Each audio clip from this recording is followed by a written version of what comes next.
Okay, everyone, thank you for joining. It is July 15th, 2020. It's a very beautiful Wednesday. I'm looking out at the ocean here in Santa Barbara.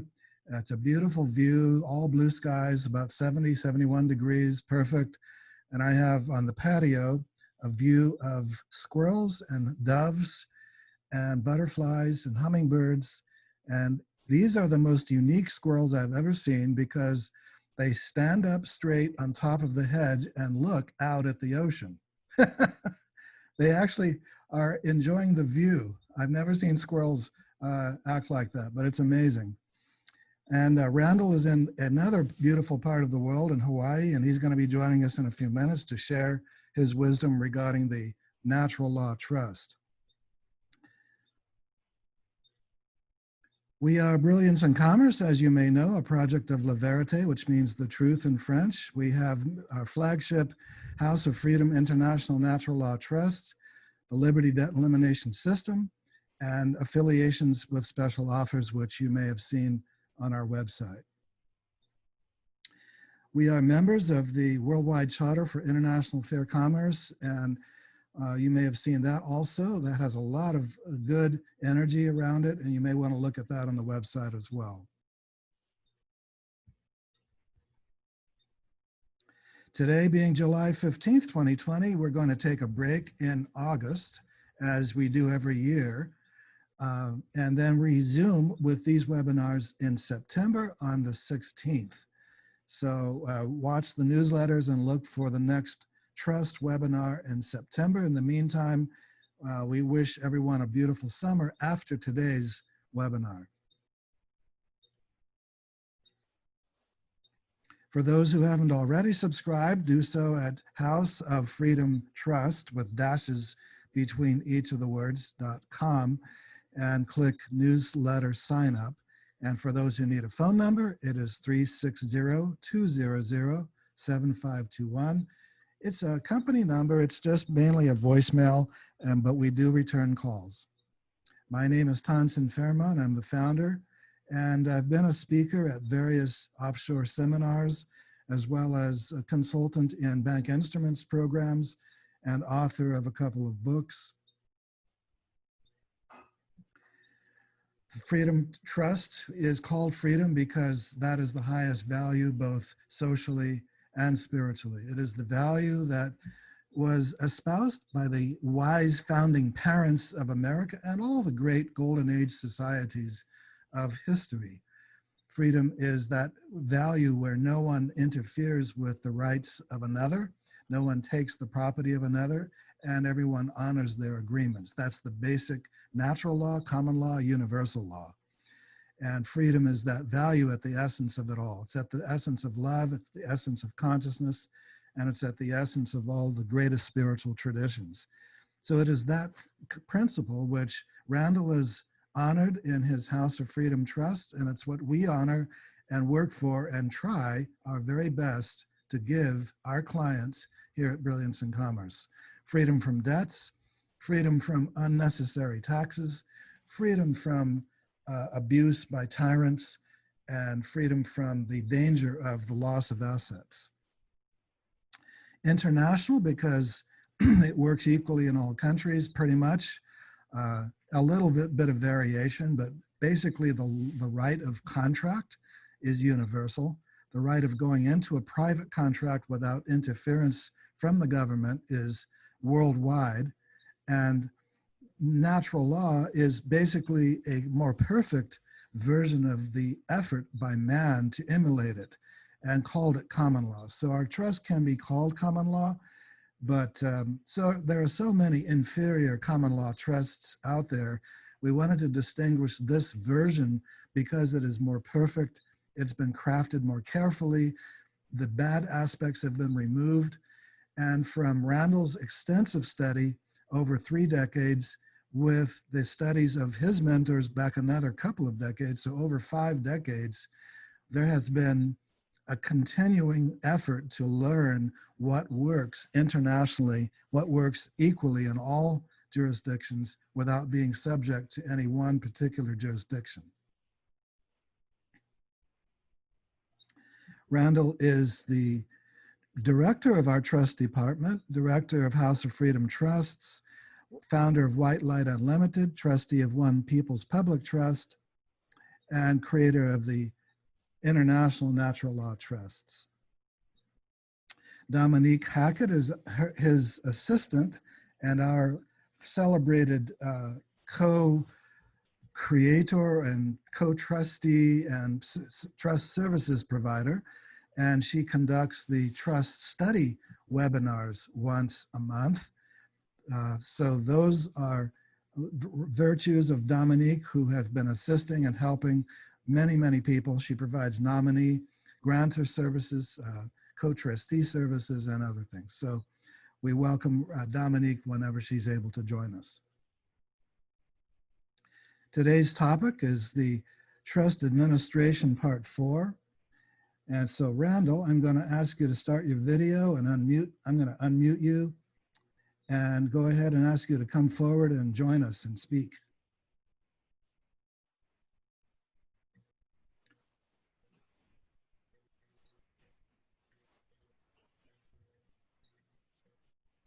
You'll have to unmute. There we go. Okay.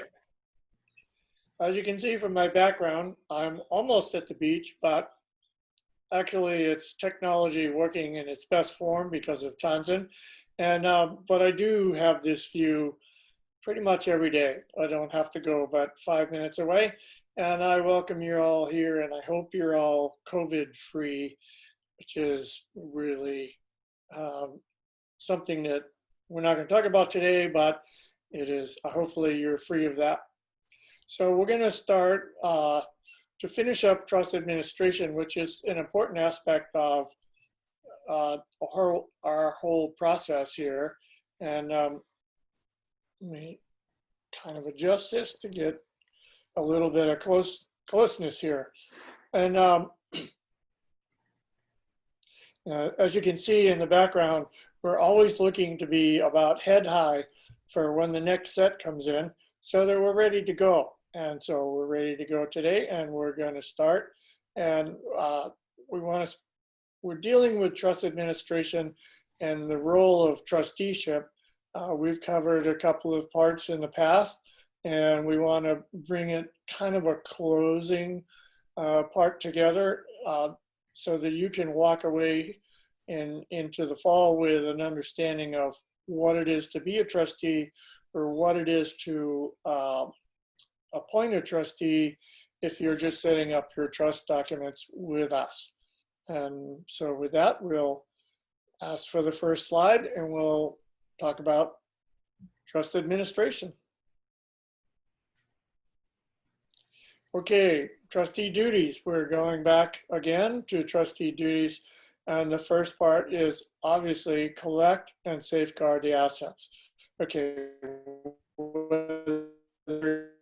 aspiring to be a trustee, whether you are a trustee or you want to appoint a trustee, these are some of the things that you have to be very aware of.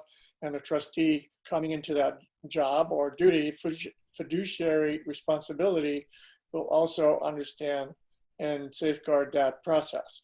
So first of all is when you start as we're going to talk about, I'm going to play the role as a trustee, and I'm going to say, okay, this is my duty.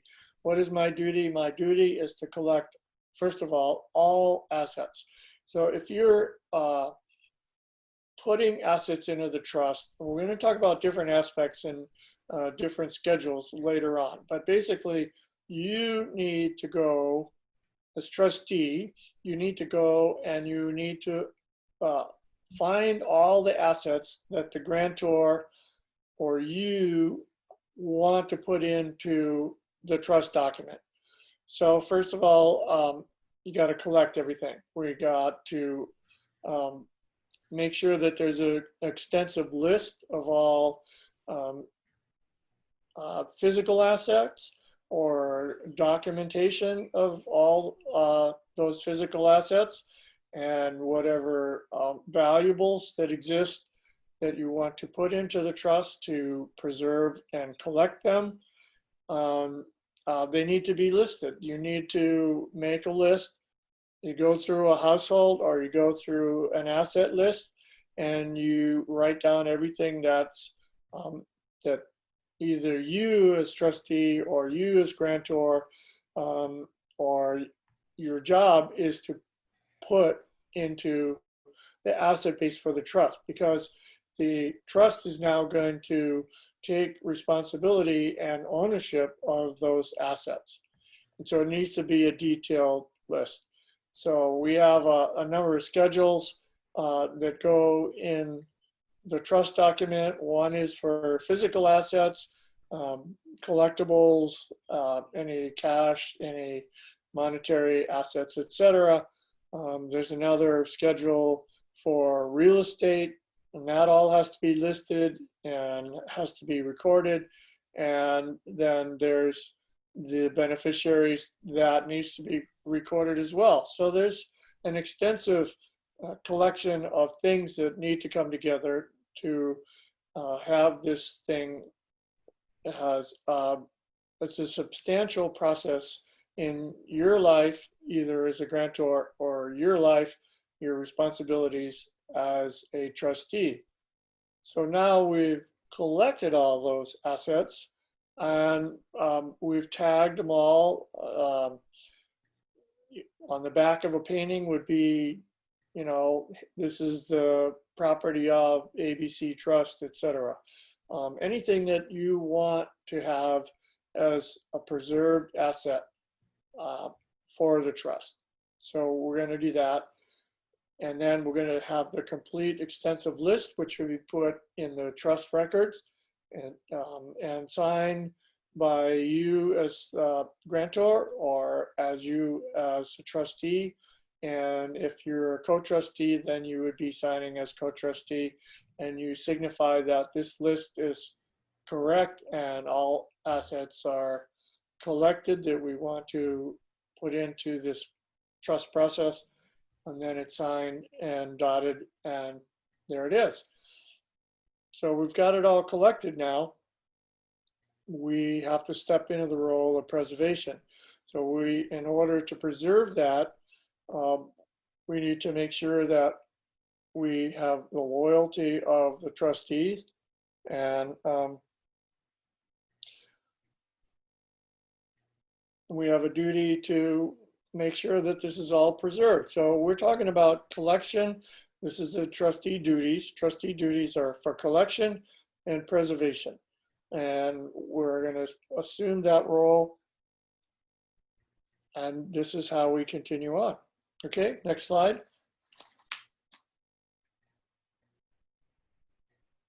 All right, so how, before we get into defend and insure, we want to make sure that the application is that the trustee needs to make sure that anything that may be encumbered before it goes into the trust is taken care of. In other words, if there's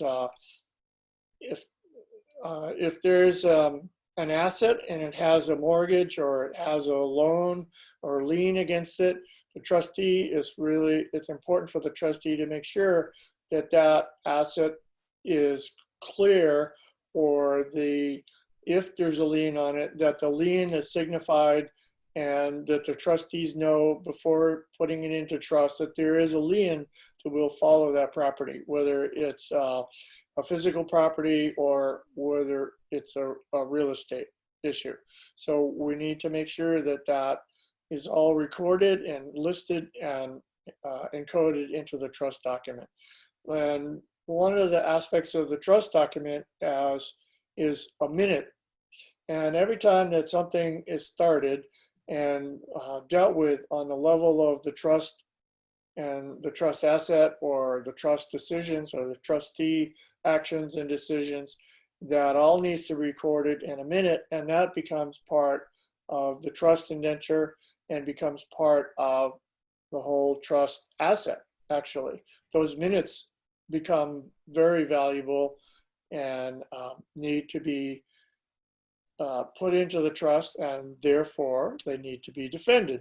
So the trustee, one of the duties is that you need to be able to speak up about, okay, how am I going to protect all of these assets, and what steps are needed for me to take to make sure that I can defend this role, or I can defend these assets, and my role as a trustee includes this and this and this.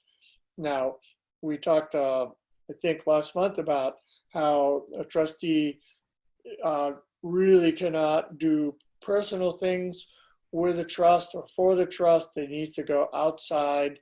That it's really not good that the trustee does financial dealings with a trust on his own, but that he is in a fiduciary responsibility to take care of those assets. And then in that accord, he's got to defend those assets. And part of the defense of that asset is to make sure that minutes are taken for any decisions and actions that might be taken or need to be taken into the future. Sometimes there's things that need to go a couple of months into the future that are not going to be dealt with at the moment. And that's what part of the trustee duties are. So it's depending on the activity of the trust, it can be an occasional, it could be, well, in the beginning days, sometimes we would just have semi-annual meetings. If there was an asset placed into the trust that was real estate, and the manager of the trust was taking care of day-to-day activities, then he would record and report and give a minute to the trustee, and the trustee would sign it and send it back, and it would become part of the trust document. There didn't necessarily have to be a trustee meeting for that to be concluded and to be okay. And then when you got together on a semi-annual, or let's put it down to a quarterly basis, every quarter you would present the documents that have gone through the process over the last 3 months. And if there's any issues that are unresolved, that's the time during this trustee meeting where both trustees are there and the grantor is there if he's part of it. And it can be all via Zoom or Skype or teleconferencing. It doesn't really matter, but it's really good to make sure that you talk with your trustees on an occasional basis if there is any process that's going on that needs some resolution or clarity with the trust assets or the trust indenture. So again, you also, as a defense, then your duty as trustee is to make sure that you've gone through the full, and the full document is about anywhere from 35 pages to sometimes 40, 50 pages. And then over time, as minutes accrue, you will have more and more documentation, and minutes will go, and just you have a book just for minutes, and that will become your basic documentary process for the trust. Now, along with that defense comes insurance. Any insurance that needs to happen, the trust would have to assume that responsibility. So you as trustee need to make sure that if anything needs to be insured, that there's a policy taken out, the trust would pay for it, and it would be applied against those assets that need to be insured and don't go anywhere. So there's that insurance. You need to be you as trustee are also learning through this process, either through the trust indenture or with consulting with myself, or through the BIC office, that you know that you're going to make sure that these assets are preserved and defended and insured. Okay. So the next slide, please.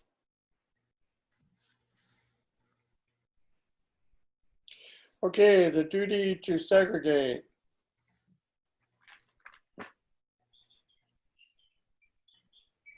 Oh, I'm way behind here. Okay, let me hold on.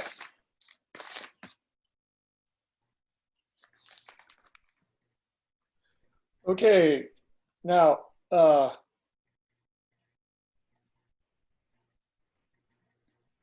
okay, now liability. Who's going to be liable?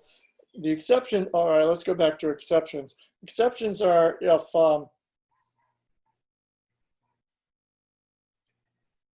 that's about corporate trustees. We're not going to talk about that.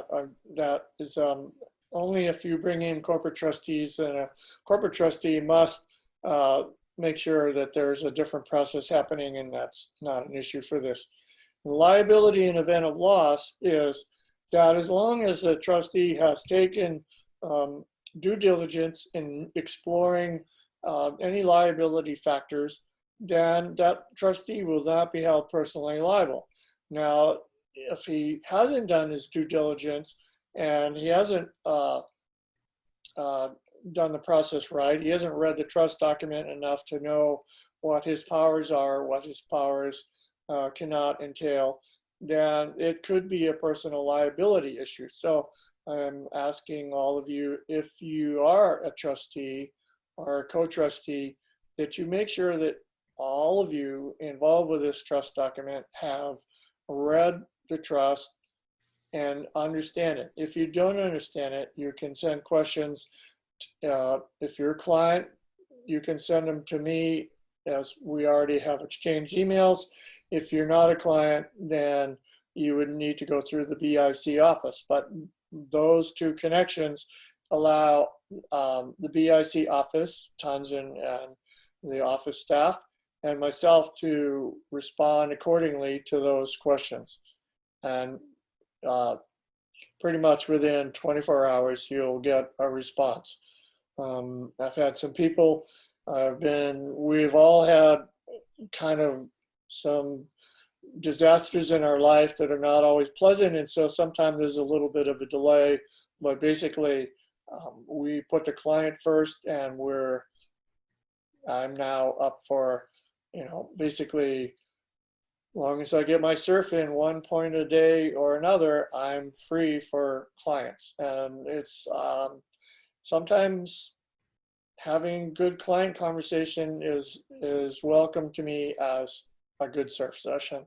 So please be aware that I'm very open to responding to your needs.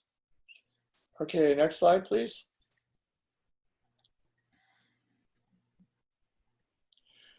Okay, duty to account.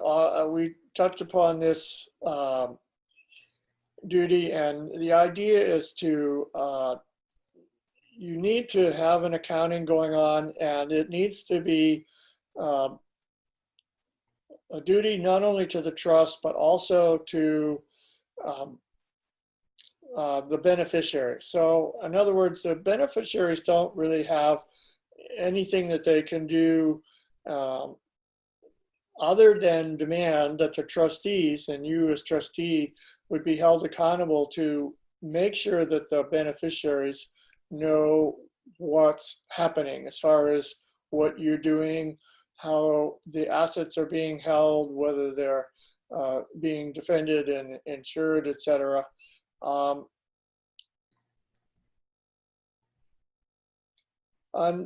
mean, that's your duty as a trustee, is to make sure that it's accountable. I mean, it's just in your own personal life, you have to hold yourself accountable to your personal process during the day. And as a trustee, you're doing the same thing, only you're doing it for the trust and the beneficiaries. And so the beneficiaries can hold you accountable. I mean, in your personal life, you're held accountable for certain actions that you take, and you have to make sure that you hold, as Tanzan said earlier, there's no harm, and you honor your contract, you honor your word. So that's basically the duty to account, is basically the duty to inform the co-trustee, the grantor, if he's involved with the trust. In other words, the grantor sometimes maybe the general manager, and he's carrying on the day-to-day responsibilities, and you need to make sure that you're holding yourself as trustee accountable to that beneficiary and to the trust. Okay, let's go to the next slide, please. All right, investing. Basically, in general, you can invest whatever you feel is important or whatever is in the general best interest of the grantor, or what the intent of the trust document is. So in other words, a lot of times the grantor will create the trust document, will assign trustee duties, and you as a trustee need to come in and put those assets to good use. So you and let's in this instance, for the example, we're going to say that the grantor has some interest in mind in how we'd like to see the investments go. It might be he's younger, the person is younger, and he's more aggressive and he wants the asset base to grow. And so he'll be more out there and saying, okay, I'd like to have you look at these things and these things, and I want you to put your best foot forward. And we're going to invest in things that substantiate and enhance the asset base of this trust. He's either thinking of retirement, or if his beneficiaries maybe his children or grandchildren, then he wants to make sure that that investment is going to be available to them. And then if it's a more elderly client, then he may say, well, I'm more into the preservation of these assets, and I would like to see the asset base be more conservative. So that's a difference in how your overall thinking is, how the trustee thinking, the grantor thinking is, and how you want to grow the asset base of this trust. And right now, like for myself, I have the base of what I want, and I'm making sure that those assets are protected so that I can be at ease into this elder mentorship. I mean, one of the things that I'm really enjoying is working with Dominique, and I mean, I worked with Tanzan for many years, but now I'm mentoring Dominique, and she's picking up the pieces so that she can take over when I'm saying, okay, you know, I'm just going to settle down a little bit, and I'm going to mentor her. And by the way, if any of you have any desire to look into the ability to be mentored by me and learn how to be a trustee, and that the business that you might want to, then you just have to write to the office. And if you don't have my email, then get it through the office, and I'd be happy to mentor you. There's nothing like a great group of students to pull the information out of the mentor. And I've got all this information, all this experience, and I keep current with a lot, but I'd love to share. So just like sharing this view on the Nepali coast, it's it's really sacred. Kauai is a really sacred spot. We don't have squirrels here that stand on their heads, but we do have dolphins that pop out of the water occasionally. And we have these great turtles. They're called hono, H-O-N-O here. And they often come up and pop up right next to where I'm out in the water. And I often see them right off the cliff. So standards, just standard of due diligence, rule of prudence. We could go on and on and on, but let's go to the next slide and see where we can go with this.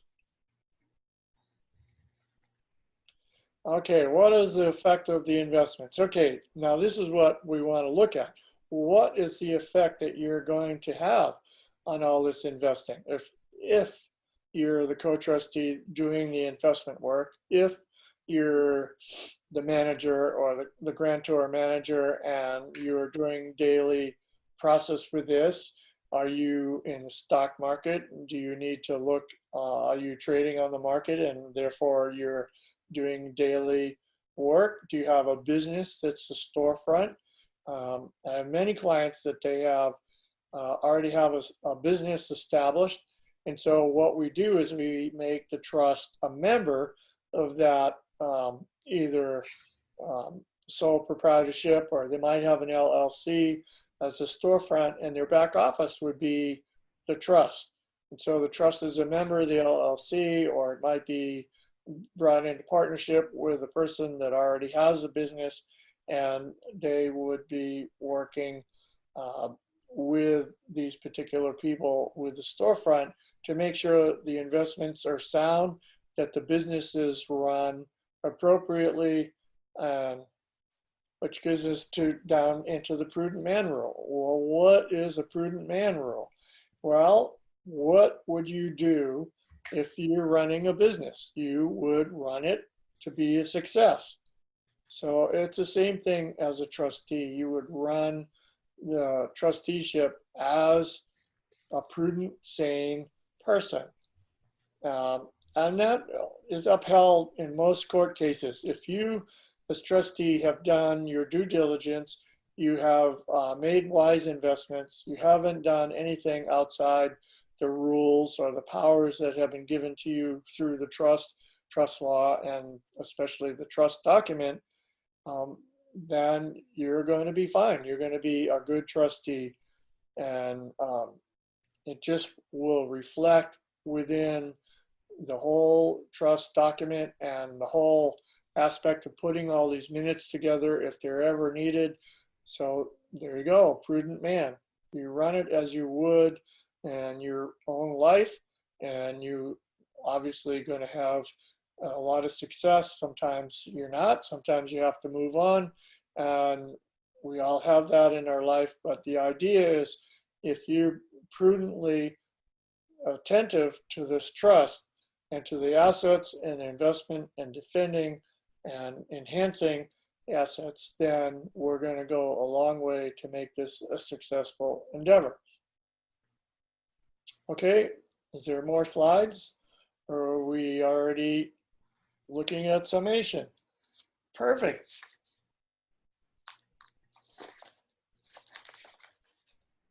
I think I have the summation right here.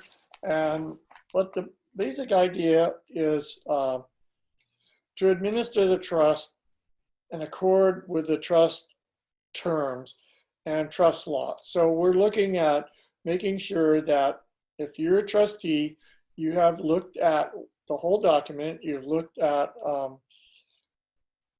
the trust terms and the basic trust law. And if there are any questions, if you're a trustee and you have questions about that, then you can, again, reflect back to the BIC office, or if you're a client and you have my email address, then you're welcome to check in at any point and say, what about this and what about that? And we'll go into there.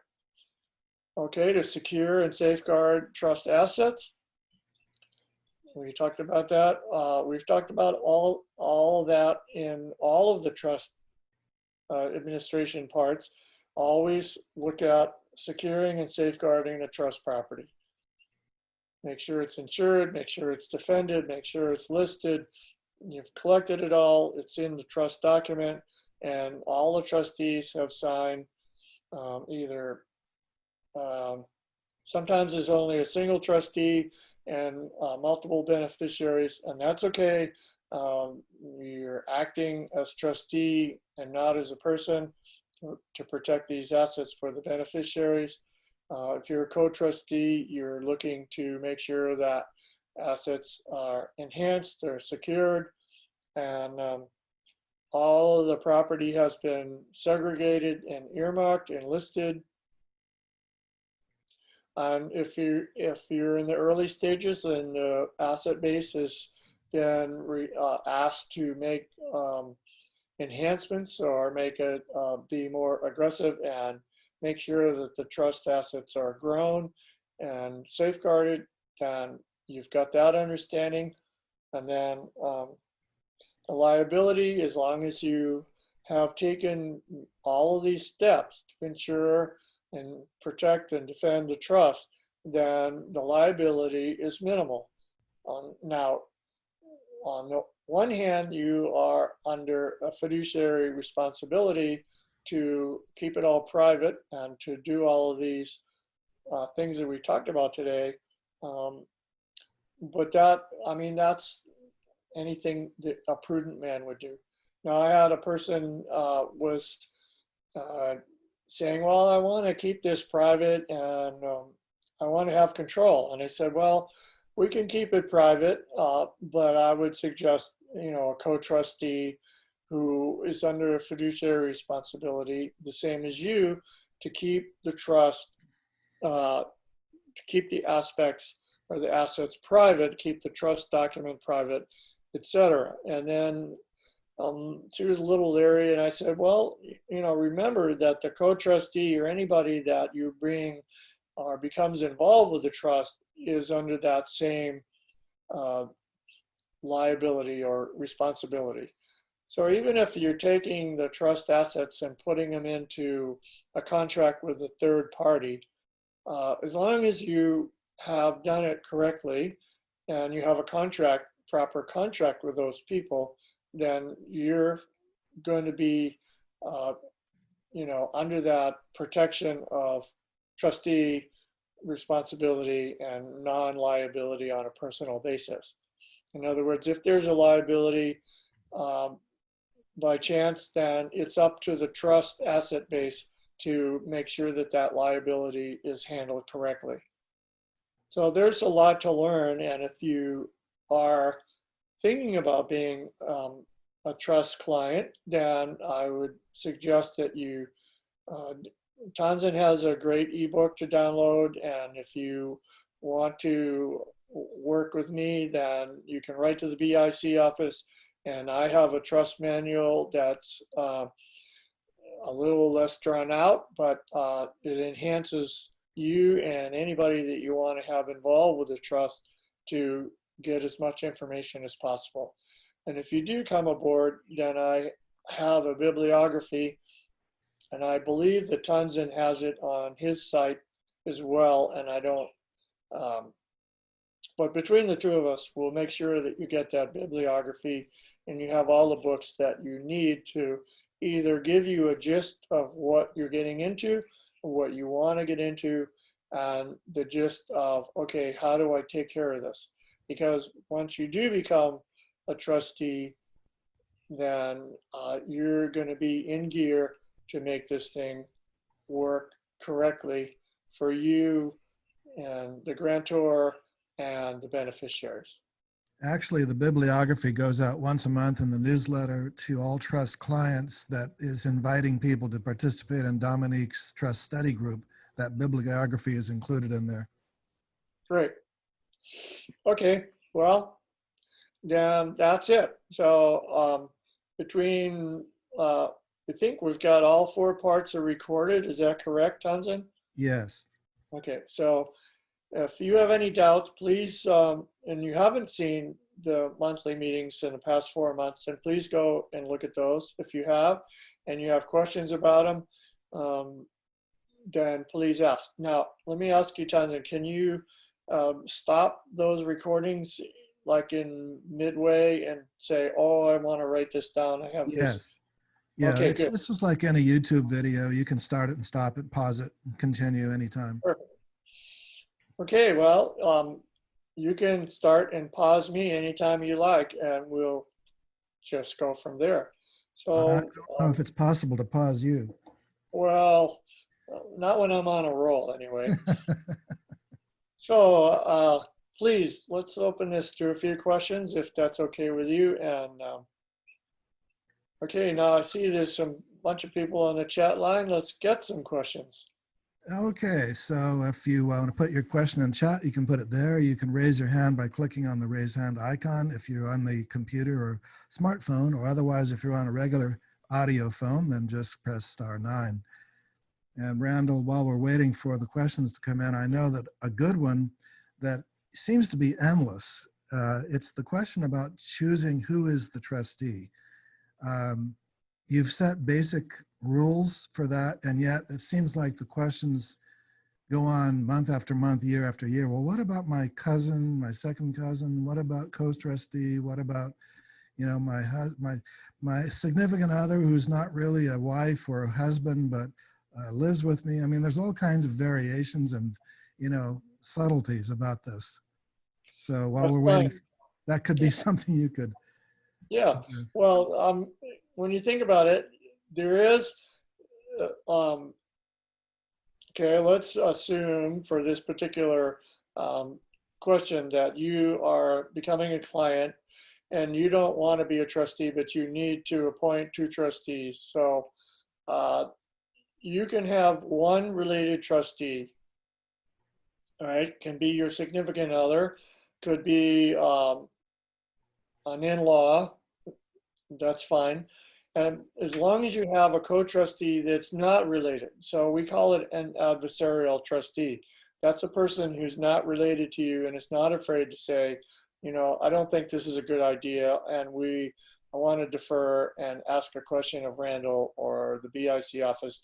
And so it's okay to have even your distant cousin be a related trustee, but at some point it's wise to have a non-related trustee. Now, that's a good thing about Dominique is she's offering the grantor service. So that allows you to only have to think about 2 hats. Now, she is grantor, or her service is going to be grantor, but basically they're going to turn the trust, that service is going to turn the trust over to the trustees and to the beneficiaries. Now, she also has a co-trustee service in which her service will be a non-related adversarial trustee, and she's has enough knowledge now that she would be able to say, no, we shouldn't do this. I would make these suggestions how we're going to do it a little bit differently. So that gives the separation of all of that. And so now all of a sudden you have one hat, which is the trustee or co-trustee hat, or you might, you know, if you're not a beneficiary, excuse me, if you're not a if you're not the grantor, let's say you use Dominique's grantor service and you want to be the sole trustee, but you're not going to be a beneficiary, then that works as well, because now you just really have one hat. So you could be a sole trustee as long as you're not the sole beneficiary. And so I have a couple of clients that they say, I just have these assets, I'm going to put them in trust, I'm going to use a grantor service, I want to be the trustee, and I'm not a beneficiary at all. So in which case you could actually wear the grantor hat and the trustee hat, but you need to make sure that if you're the trustee, that you act as a trustee and not as the grandfather or father. So you have to be very distinct and declarative, and the role that hat you have on as trustee is really the role in a responsive fiduciary responsible party as trustee. Does that help? Thank you. So one of the chat questions from Neville is it necessary for a trust to earn an income? No, it oftentimes will just be one asset that may, in the case of a real estate asset, it may not have any ongoing details other than, although if it is a productive piece of real estate, then the trust would need to be paying the mortgage and be taking care of expenses, but that's all within the structure of that one hat. And it doesn't have to grow assets, but it definitely has to take care of that asset base. In other words, we talked earlier about making sure that asset was protected and was enhanced if that's the issue at hand. Can be preserved if that asset base just wants to sit there and it's going to be, 20 years down the road before it's even looked at, then that's fine as well. It doesn't have to have a working daily income. Thank you for that crystal clear answer. Okay, Amarvel asked, a significant role of the trustee is investment. How does one educate oneself in how to invest assets? Well, that would have to do with having a wealth manager somewhere. I think both Tanzan and I have wealth manager contacts, so we could help with that if you don't have anybody. But I would, if you, whatever locale that you're in, I would just go through Yellow Pages and look for investment banking. You could go to your local bank and see if they have a wealth management department. So they typically would have that. And sometimes you want to work outside the bank. In other words, you don't want to have your investment as part of your local banking scene, which is fine too. But we can connect you with some of those things down the road if you have that question. Yes. All right. Patricia asked, what about a separate trust for each asset? Is there an umbrella trust with these under it? Yes. And the present time trust could be exactly that. But again, I'm going to go back and say, okay, how valuable is that asset? Is it an old Ford Edsel, and coming apart at the seams? I would just say, no, just as one trust is all you need. If your asset base begins to grow and your beneficiaries begin to grow, let's say you have more children or your children have more grandchildren, then you can start to think about, well, let's see, I think I want to have a subtrust for this aspect of my in-law and have one over here for this aspect. Or you might have the humanitarian projects. I have a number of clients who only want, they have a certain asset base. They only need so much for themselves, but they want to support these humanitarian projects. And that can be one of the beneficiaries. And until if you have a humanitarian project and all of a sudden those particular projects begin to blossom and take off, then you might want to take each particular project and make a trust for that particular project. But until that happens, then I think you could put them all under one umbrella.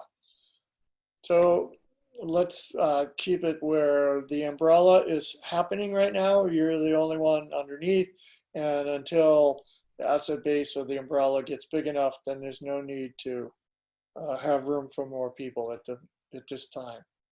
Which brings up the point that those who are managing substantial assets and many projects and may have a need for multiple trusts can come to Randall for trusts structuring and layering engineering. Absolutely. Yeah. All right. Amanda asked, how involved is the job of a trustee? As in, how many hours do you put into it per day, per month, per year?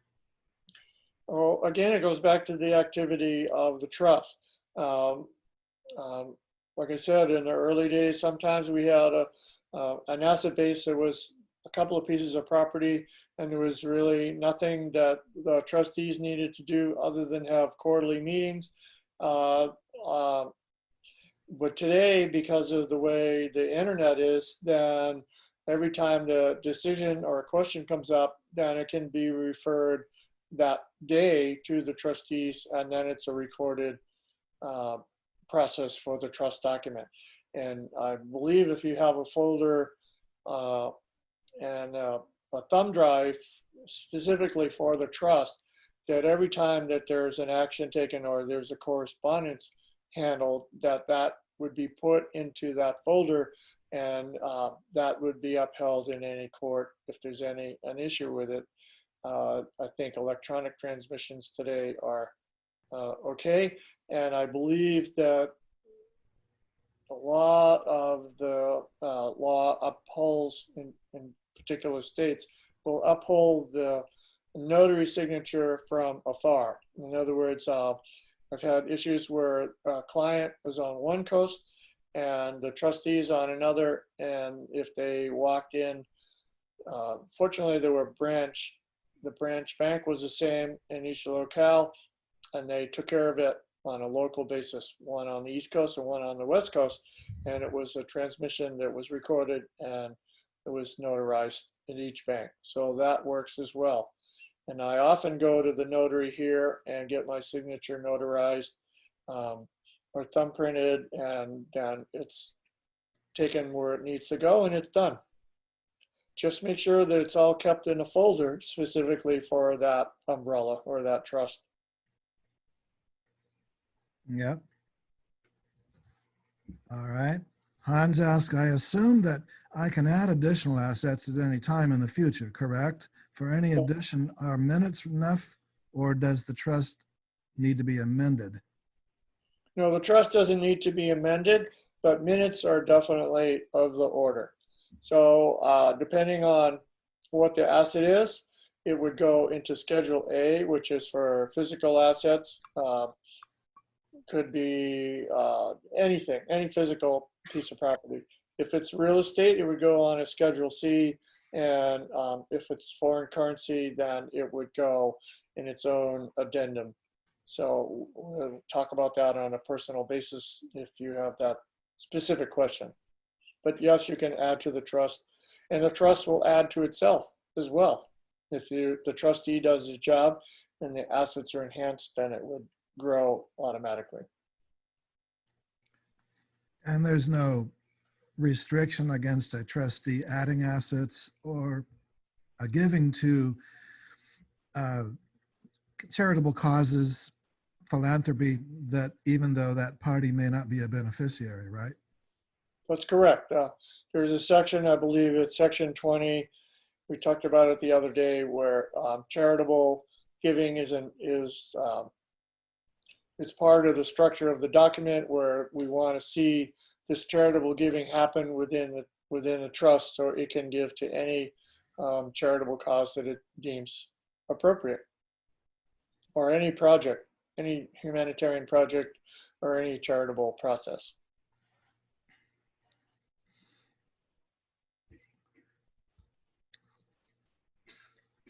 Those are the questions in at the moment. Any other comments or topics you wish to cover for everyone? No, I think I want y'all to stay COVID free, and whatever that means for each individual. And if you have any questions as a client, then please feel free to drop me an email. And if you have questions in general, if you're not a client and you want to be more involved, then please go through the BIC office first, and we'll go from there. And if you are involved with any of these other processes over the net and you want to be friends, then please drop me a line if you are a client. Otherwise, please go through the BIC office. Okay, Amanda says, do you recommend getting different trusts for different assets? Not unless they're really significant other assets. You have to kind of put a price tag on the value of that asset. And if it's, let's say it's in a six-figure range, then you have another asset that's in the six-figure range, then yes, I would suggest you do that. If it's only in the 4 or 5 number range, then I don't think it's necessary. It just depends on the asset base. And if you have questions about the value around that, please contact us through the... That's where it becomes more of an art than a science. Yes, and that's where we get creative with the document and the display in front of us, and that's more on a personal level. So we attend to that more on a private level. either you and me or you and Townsend through the office first, and then we'll go from there. I think one comment that would be really interesting for those listening today is just a brief review of, in all your years of experience, why is this particular trust design better than the other inferior ones out there? Well, in the course of these many years, I've had good mentors, and we've threaded the document a couple of times or parts of it.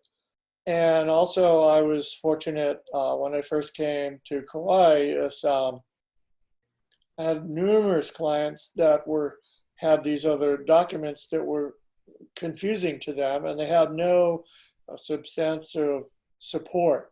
In other words, they bought this document offline, or they bought it from somebody that knew somebody, and they were putting this trust document together. And it was, I mean, it wasn't that it didn't work, but it wasn't really top of the line. So I was able to take all of these documents and go through them with a red pen and change this, a lot of things on them, and take out parts that I felt were unnecessary and or insubstantial, and then put in bits and pieces that I found from different law books that would add to the flavor of it. And it all just came, it's evolution, like everything. Patricia asks, I'm reading the Passing the Buck material and the reference is to common law. How different is natural law trust if it is? And I would just, Randall, volunteer to make a brief comment on that, and then you can add anything else. It's basically the same. The difference is we just gave the name natural law because there are so many inferior common law trusts out there, as we were just discussing. And Randall, you said, it's not that they don't work. Well, actually, I have seen common law trusts that don't work, that broke down, that were penetrated, that got Sure. people in trouble, And knock on wood, to this day, I've not seen anyone get in trouble with these trusts that we have, that you've crafted, Well, yes, that's true. So And Patricia, that's basically the answer. It's just an improvement on what normally has been called common law. It's still common law, but it's just a better rendering of it, and it's a little bit more of a attempt to emulate universal law, or the natural law that runs the universe.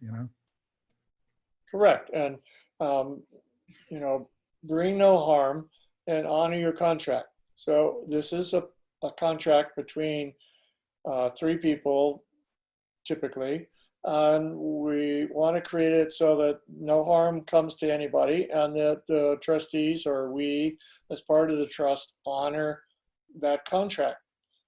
It's really simple, and the premise is, or it's based on common law, which evolved from 11th century England, where the people got tired of the king, and they said, no, we'll take your head off unless you give us a contract, because otherwise you're harming us. So he, eventually decided to keep his head, and he said, okay, we'll create this common law or natural law process where, as long as you don't harm anybody and you honor your word and you hold true to your contracts, then that works. And it's evolved from there. And I like Townsend's premise, the natural law trust, because it takes it out of that old paradigm of the common law in English. And it's different, because if you go to France or Europe, then they don't necessarily always work under common law. And so you have to work around that. But the premise is, almost everywhere you go, in the free world anyway, is the right to contract. And that's what we're holding close, is our right to contract. And as long as we honor that contract between us and beneficiaries and third parties, we'll find nobody is coming knocking on our doors. It's upheld in U.S. Supreme Court cases.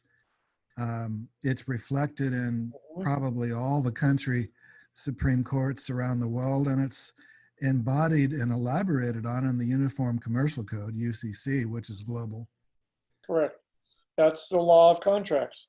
And Hmm. that's the basis of how we've put this document together. And the premise is right there in the UCC, which is worldwide. Amanda says, do you have a recommendation of any books on natural law and trust? And yes, the recommendation is basically the ebook that you start with on our website, which summarizes the wisdom of many, many books, all into about 60 pages. And then beyond that, once you're a client, you'll start getting the bibliography and those invitations to Dominique's monthly trust study group. And she has the bibliography and goes over the Passing the Buck series. Randall's had a few minor differences in his approach from Passing the Buck, but basically, Randall, would you say that's about the closest to a book that covers what this trust is about? Um, yeah, it's a good premise. It's a good gist. There's more, and I think there's a couple of books in the bibliography that I would recommend that you use uh, as a parallel to passing the buck. I mean, it serves its purpose, and we serve our purpose, and we just have a different head on our shoulders. That's all. And I want to offer a different premise that's parallel to, but not necessarily in the same process. I I wouldn't. have to say, Randall, that, I feel like you're one of the most undiscovered secrets in this world. you know, we're just a little company. We don't have thousands or millions of clients and customers, and neither do you. So by the world standard, you're kind of unknown and undiscovered, and we almost are too. And yet, I haven't seen really any problems that you hear about out there. There's so many fears, and there's so many breakdowns and penetrations and court cases and legal problems and loss of assets and things with other types of entities out there. I just haven't seen those problems with ours. And you've kept people out of trouble. I think it's really an incredible, precious discovery. Thank you. And I think one of the things that I've been able to do is go through those law books and look at the court cases and see where the the weakness in that particular case reflected on the process of that particular trust that they were referring to. And so a lot along the way in looking at those trust law books, um, I've been able to make sure that what's in the document is not going to affront any of those cases.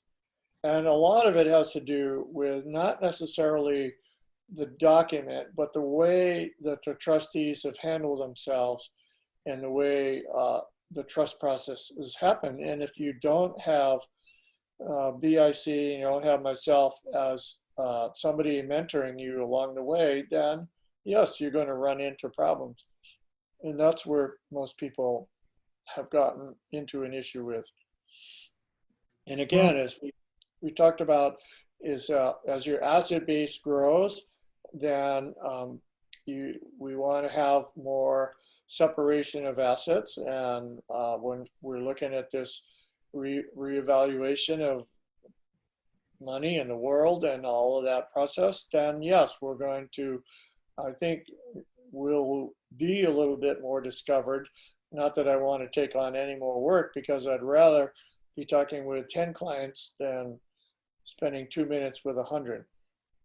that's where you're going to need help. Yeah, that's why if you have any interest at all, then please connect us and say, hey, I'm interested in being being mentored so I can be a trustee service. Well, there's an ancient saying in the Vedic tradition that says, avert the danger that has not yet come. And another kind of the law of wars, is the greatest conquer or the greatest victory is to prevent the birth of an enemy. Yeah. You've done a study of the court cases, found out where other people went wrong, and created, just like in medicine, an ounce of prevention is worth a pound of cure. So you've put preventive characteristics into the trust. Correct. And that's what is so valuable. It's a good document, I have to admit. And that's why I encourage all of you to, if you do have the document, that you go through it. I just talked to a woman in South America this morning, and I said, well, let's look at your document. And so she didn't remember what I was referring to until she got the document, and then she was able to look at it and go, oh, okay, I'm beginning to see. And so we're going to have a further conversation about that. But it's really important to know what the document is talking about, and that you, as either the grantor manager or the trustee, would know what it means in the document to do certain things, and what not certain things to do, not to do certain things. Well, maybe sometime you may want to do a webinar just for trust clients and just go through the document. We could do that.